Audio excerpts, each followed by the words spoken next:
So apa government, kenapa OPR dinaikkan? Okey, ni nak relate kepada. Bila OPR dinaikkan, maksudnya interest rate dinaikkan, menjadi dia mendapat perhatian siapa? Dia dapat perhatian pelabur. Why? Pelabur yang ada duit akan melihat kepada money market sekarang ni is very interesting untuk invest.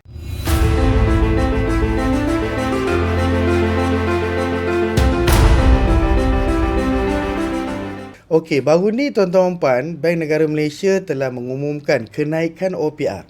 So dalam kita punya sharing pada pagi ini, apa yang saya nak sampaikan adalah sedikit sudut pandang, sedikit konteks of apa itu OPR, bagaimana dia related to ekonomi dan bagaimana dia impact kita sebagai individual dalam ekonomi. Okey, kita lihat dari sudut makro dan sampai last kali kita sebagai household mikro, sebagai seorang individu, keluarga, bagaimana dia menjejas ataupun bagaimana dia memberi impact kepada pendapatan kita. Kita tengok dan kenapa penting OPR ni dinaikkan. So dia ada sebab juga. So semua benda yang government ambil tu dia ada reason yang tersendiri yang memerlukan tindakan tersebut diambil. Baik, okey. Yang pertama kita lihat OPR. OPR ni apa tuan-tuan puan? Okey, kita fahamkan dulu. OPR ni apa? OPR ni adalah singkatan kepada Overnight Policy Rate. Iaitu satu kadar overnight, semalaman. Apa maksud kadar semalaman? Okey, kalau kita lihatkan daripada definition dia, OPR is the interest rate at which a bank lends to another bank, which is set by BNM, iaitu satu kadar yang Bank Negara Malaysia tetapkan sebagai rujukan, sebagai panduan apabila bank meminjam dengan bank lain. Okey, untuk fahamkan macam ni. Okey, saya cuba untuk fundamental yang boleh supaya dia jadi satu idea, knowledge yang siapa-siapa yang bukan background ekonomi, accounting pun boleh faham. Okey. Dia bank, antara bank ni tuan-tuan puan, ya betul, mereka ada depositors. Ada je orang simpan duit dengan bank kan, dalam bank kan. So dalam keadaan itu, bank menggunakan duit dalam bank yang deposit masukkan tu untuk dia bagi pinjam. Sebagai bisnes dia lah. So daripada situ dia dapat profit rate. Kalau dalam pembiayaan Islamik dia panggil profit rate, kalau konvensional dia panggil interest. So bila dia charge interest kepada klien, so daripada situ untung yang dia dapat daripada interest rate tu dia bagi sedikit dividen kepada depositors. Okey, itu cycle tu semua sedia maklum lah.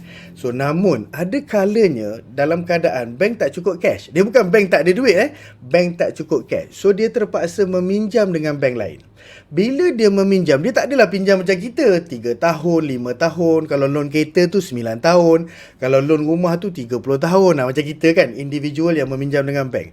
Bank sama bank, dia meminjam juga. Tapi dia pinjam jenis 1 malam ataupun 2 malam. Jadi berapa kadaran untuk 1 malam tersebut? Dekat sini yang Bank Negara letakkan dia punya rate tu yang dikenali sebagai Overnight Policy Rate. Okay, so daripada overnight panduan tersebut, dia menjadi cost of financing kepada bank. Maksudnya dia jadi macam cost kepada bank untuk meminjam. Kan? So bank dah ada cost. So daripada situlah, daripada panduan yang BNM gunakan ni, yang Bank Negara gunakan ni sebagai kontrol dia punya money supply.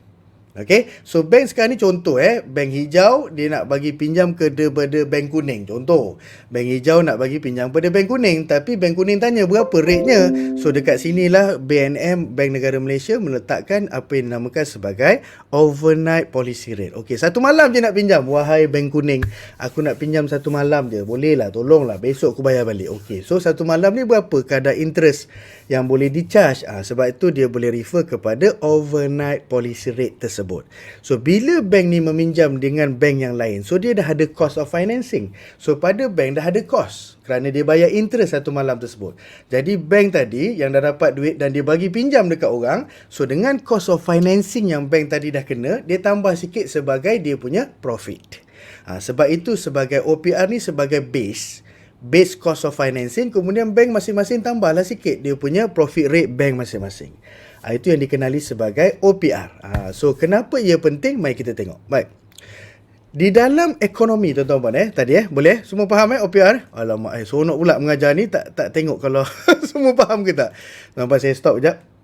Semua faham ke OPR? Faham dulu, baru seronok saya nak bawa kepada yang seterusnya. Kenapa penting OPR? Dan kenapa satu sudut ia penting dinaikkan? Okey, kalau faham tuan-tuan tulis OPR. Kan seronok-seronok bercerita kan, rupanya ramai tak faham. Okey, yang penting lah kali. Okay, kalau tadi secara asas OPR boleh faham. Okey, nice. Okey, OPR tu apa? Iaitu overnight. Nama dia pun overnight, semalaman. Satu kadaran semalaman, iaitu panduan kepada bank yang saling meminjam dengan bank yang lain atas keperluan yang short term. Okay, keperluan jangka masa pendek. Dia tak ada, bukanlah tak ada duit, bank tak boleh declare tak ada duit, habis orang semua keluarkan, habis semua orang lagi. So dalam keadaan dia tak ada duit sekejap tu, dia pinjamlah cash dengan bank lain. So berapa rate yang dia kena charge? Itu yang bank negara jadikan panduan, apa yang dinamakan sebagai OPR, overnight policy rate. Okay, nice. Right. So daripada situ tuan-tuan puan, kenapa ianya penting? So saya nak bawa kepada scene, semua dah faham? Okay, beres So ia menjadi satu kadar cost of financing kepada bank. Jadi bank bagilah pinjam duit yang sama kepada orang ramai. Jadi bank letakkanlah sikit dia punya profit.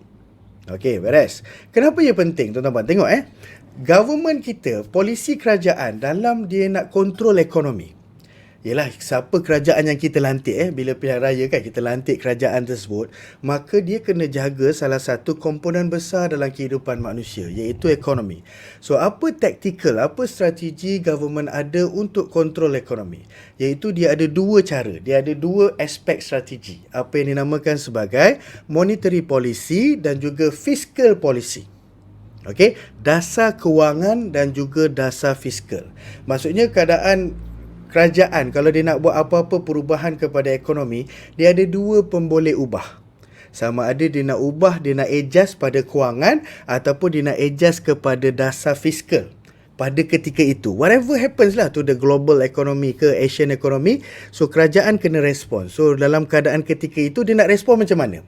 So dia akan respon daripada dua sudut, sama ada daripada sudut polisi kewangan ataupun polisi fiskal. Baik, kalau monetary policy dia berkait rapat dengan dia akan bermain, dia akan buat adjustment kepada interest rate dan juga money supply.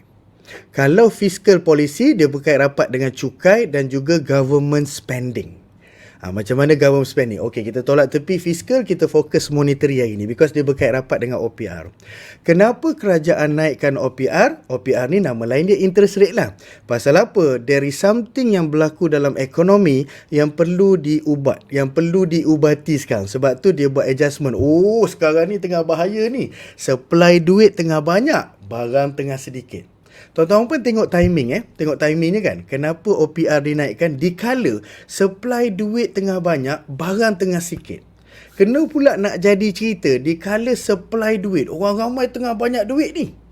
Orang ramai tengah banyak duit, alamak barang sikit. And on top of that, musim perayaan yang demand tengah tinggi. So apa yang berlaku tuan-tuan puan? Okey, boleh faham sekat ni? Apa yang berlaku? Mari kita tengok. Government sendiri yang telah mengumumkan timing tersebut, iaitu semua orang, siapa yang nak ambil lah siapa yang nak ambil daripada akaun satu dia. Tak pernah lagi lah, seingat saya lah, sejarah kita boleh bawa keluar akaun satu. Apa-apa nak buat pengeluaran, semua akaun dua. Nak buat keluaran untuk perubatan, nak buat keluaran untuk investment, nak buat keluaran nak beli rumah, pinjaman pelajaran, semuanya akaun dua. Akaun satu ni, wajibal gunah, umur pencen baru boleh ambil. Tapi something and somehow once in a blue moon, tiba-tiba kerajaan benarkan untuk kita ambil alih. Untuk kita ambil. So bila kita ambil tuan-tuan puan, okey saya tutup ni supaya kita boleh faham. Kenapa dia berkait rapat dengan monetary policy tersebut. Tengok So bila dalam keadaan itu, tengok timing kan. Ekonomi kita is recovering after the pandemic. Semua orang dah start kerja balik, the employment supply, semua orang dah start sampai peringkat tak cukup pekerja lah. Tuan-tuan puan ingat tak masa yang boleh bercuti hari tu kan? So semua orang pergi bercuti kan. Hari apalah tak ingat dah yang kita ada cuti panjang lebih kurang tu kan. Hotel-hotel sampai peringkat orang sampai nak check in pukul 12, pukul 8 malam baru dapat bilik. So maksudnya apa? The economy is recovering. The purchasing power is coming back. Okay, ekonomi tengah recover. Datang pula timing, orang ramai boleh keluarkan RM10,000. Ramai lah, we can say that hampir ramai orang mengeluarkan RM10,000. Nak jadi cerita, waktu tu musim perayaan. So apa yang berlaku tuan-tuan puan? Demand akan menjadi sangat-sangat ganas. Orang ramai tengah ada duit. Bila orang ramai tengah ada duit, tapi supply barangnya sedikit, apa yang akan berlaku kepada harga? Okay, dalam hidup kita ni, apa-apa pun dia akan berkait dengan dua hukum undang-undang ekonomi. Ini iaitu supply dan juga demand. So, bila dalam keadaan supply sikit tapi demand tengah power, menjadikan apa yang berlaku kepada harga? Menjadikan harga barang naik. Okay? So, kita relate pada tu untuk saya bawa kepada gambar ini. So, tuan-tuan puan dirumuskan, okay, digabungkan, digandingkan ke situasi ketika itu. So, apa yang berlaku tuan-tuan? Apa yang dinamakan satu penyakit kepada kewangan yang sangat ngeri yang berlaku setiap tahun, iaitu inflasi. Which is very scary. Tuan-tuan puan, kalau yang jenis suka menyimpan duit, kan, simpan duit, yelah, tak buat investment, dia buat simpan duit je kan. Bagus, simpan duit ni bagus, tapi kena ingat dan kena faham. Duit kita ni, duit cash yang kita simpan ni tuan-tuan puan, dia ada satu penyakit yang akan menghantui dia setiap tahun. Apa nama penyakit tu, sir? Iaitu inflasi. Alright, so oleh kerana, ni nak bagi tahu ni, oleh kerana demand terlalu strong ketika ini, kan semua orang ada duit, pergi shopping, alamak pergi beli baju raya, sekali swipe, anak apa semua, isteri pun 800, selamba tak ada apa. Pasal apa? Ada 10,000. Kan, so semua beli, barang sedikit, ayam lah, daging lah, apa semua, supply-nya sikit, tak boleh match dengan kekuatan demand ketika itu. So, apa yang berlaku pada harga? Harga naik. Tuan-tuan pun tengok pada barang yang sama, sekarang ni harga dah naik. Ketika itu, adakah kita sentiasa purchasing power yang kuat? Adakah kita sentiasa dapat 10,000 setiap bulan? Jawapannya tidak. So, bila purchasing power dah jatuh, harga tadi maintain. Kan harga tadi yang telah dipush naik kan. So menyebabkan harga tadi maintain. So apa yang berlaku? Itu yang dinamakan sebagai inflasi. Iaitu nilai wang kita jadi lemah. Nak fahamkan inflasi ni tuan-tuan puan, macam ni tau. Maksudnya kalau dulu RM1 dulu RM1 kita boleh beli nasi lemak tau. Ni saya tutup sikit pasal cerita nasi lemak pagi ni kan. Kalau RM1 dulu tuan-tuan puan, kita beli nasi lemak, boleh dapat telur mata tak tuan-tuan puan? Kalau RM1 kita tuan-tuan, dulu RM1 kita kan, boleh beli nasi lemak telur mata tak tuan-tuan kan? Ataupun kita dapat lah sikit kan, nasi lemak sikit. Dulu RM1 masih ada lagi. Dan saya terkejut lah, itu hari balik kampung RM1 tu laku lagi. Ada lagi kedai yang jual nasi lemak. Masa tu balik kampung isteri saya dekat Kuala Berang, ada lagi nasi lemak RM1 ada kan. Dia ada nasi lemak Terengganu tu RM1 ada lagi. So I was very impressed. Maksudnya RM1 tu masih kuat di setengah tempat. So apa government, kenapa OPR dinaikkan? Okay, ni nak relate kepada, bila OPR dinaikkan, maksudnya interest rate dinaikkan, menjadi dia mendapat perhatian siapa? Dia dapat perhatian pelabur. Why? Pelabur yang ada duit akan melihat kepada money market sekarang ni is very interesting untuk invest. Kalau dulu dia letak dalam fixed deposit bank, dapat dalam 1%, 2%, alamak sikit betul lah, baik aku invest tempat lain. Ni sekali tiba-tiba sekarang ni dah naik 3 ke 4%. So dekat situlah yang menjadikan government cuba tarik balik the money supply untuk masuk invest dalam bank balik.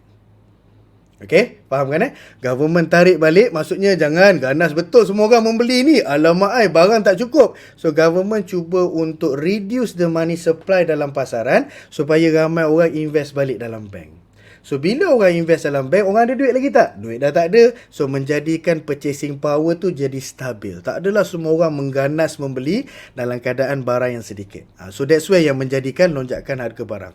So untuk fahamkan tu lagi tuan-tuan puan, sekejap sikit lagi. Untuk fahamkan lagi inflasi, kita ambil contoh macam ni lah tuan-tuan. Ingat tak dulu, satu masa dululah, those were the days. Sejarahnya kan, RM50 kita ni cukup power lah. Tuan-tuan puan ingat tak RM50 kita ni satu masa dahulu, alamak cukup power betul lah. Dia cukup orang kata apa, megazone lah kan. Dalam keadaan RM50 satu troli boleh penuh.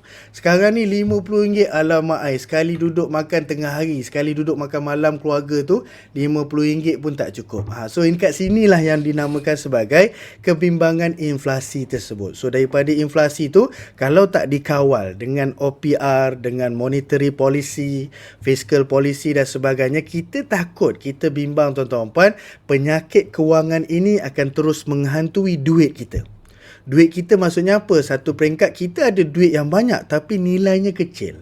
Tuan-tuan puan dalam poket mungkin ada RM50. Dulu boleh, orang kata apa, boleh bangga lah sikit lah, RM50 boleh makan seminggu. Tapi sekarang ni RM50 tu dah jadi satu nilai yang kecil. Kita lihatkan bagaimana dia boleh menyara kehidupan kita.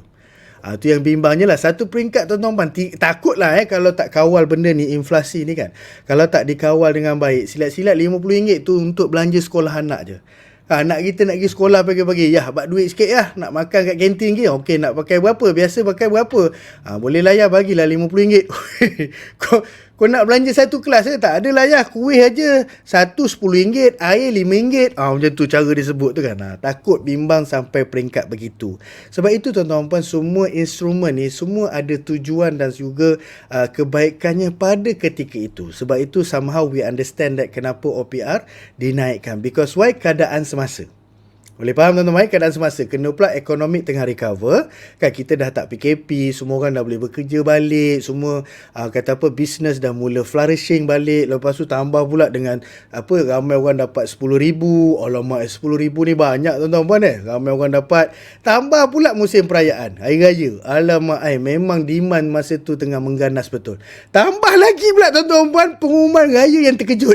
Lagilah demand malam tu juga menjadikan orang kata apa, huru-hara jadinya. Tapi alhamdulillah, whatever itu semua diizinkan oleh Allah untuk berlaku, maka berlakulah seadanya. Okay. And lastly tuan-tuan puan, OPR ni dia efek apa? Okay, kita lihat sedikit pasal inflasi.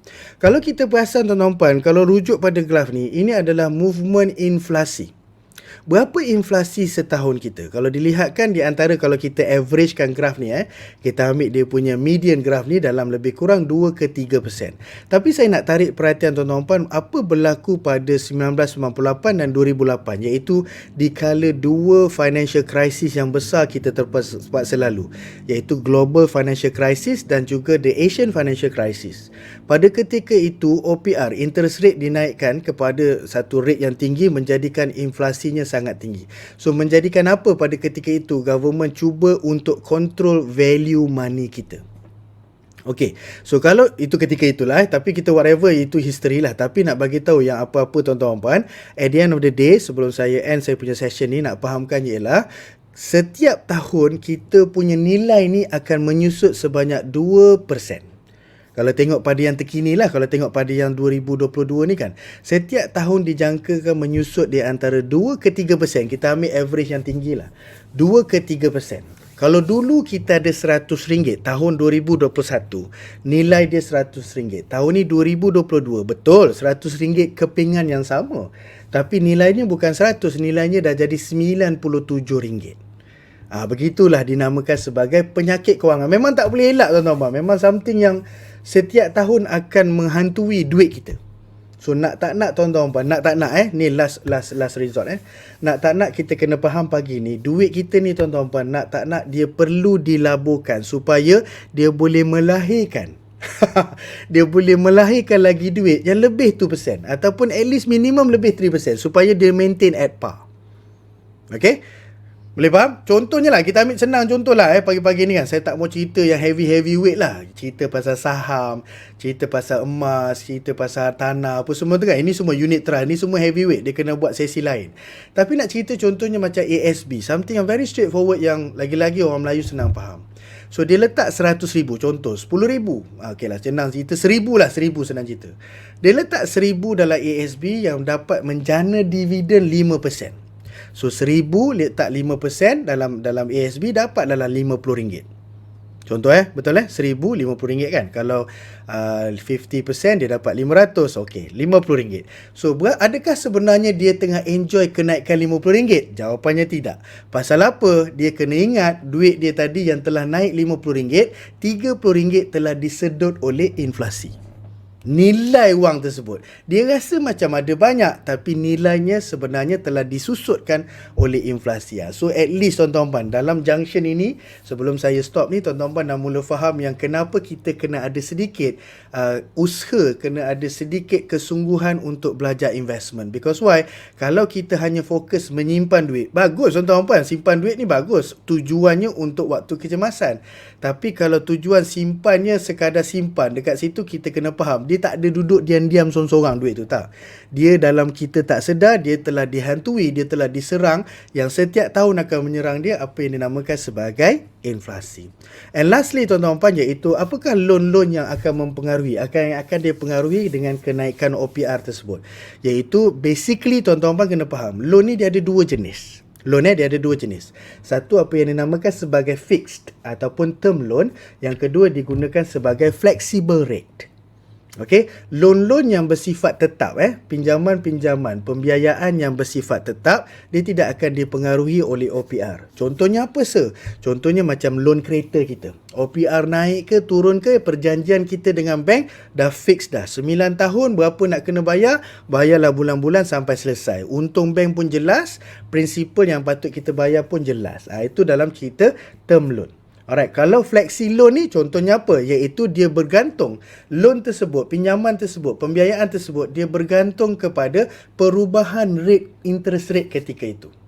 So yang jelasnya iaitu kita punya loan rumah. Dia tak boleh guna tetap, nanti dia punya principal tu, dia punya interest rate tu akan jadi sangat tinggi. So dia akan follow pada ketika itu. So we had enjoyed sebelum ni tahun 2020, 2021 OPR diturunkan. Kita dah enjoy bayar installment yang lebih rendah. So sekarang ni kita dah kembali, kita punya kekuatan kewangan kita dah boleh bekerja, dah boleh bisnes sebagainya. So it's fair OPR dinaikkan because why? Sesuai dengan kadaran ekonomi, kekuatan ekonomi semasa. So contoh lagi apa? Macam ASB financing, kan bank dah mula hantar surat untuk revise balik bayaran bulanan kita.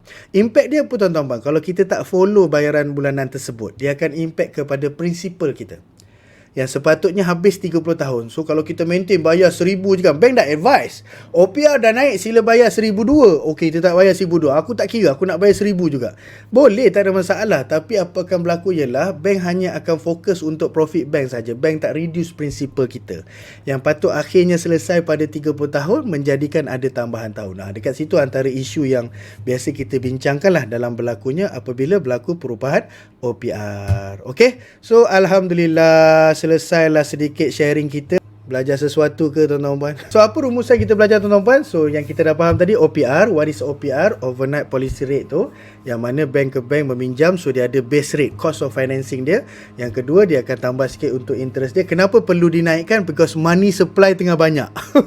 So bila money supply tengah banyak, so cara government untuk menarik perhatian duit ni datang balik masuk dalam bank, invest balik, iaitu dengan naikkan OPR, dengan naikkan interest rate. Tapi ada impact dia.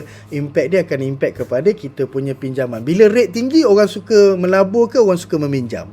Sudah tentu jawapannya orang suka melabur. Yelah, pinjaman tengah mahal sekarang ni kan. So menjadikan orang tak berminat nak meminjam. Jadi money supply dapat dikontrol. Itu basic ekonomi dia lah. And lastly ialah kita fahamkan inflation. Inflation ni something yang semua kena sedia maklum. Satu penyakit yang tak boleh elak.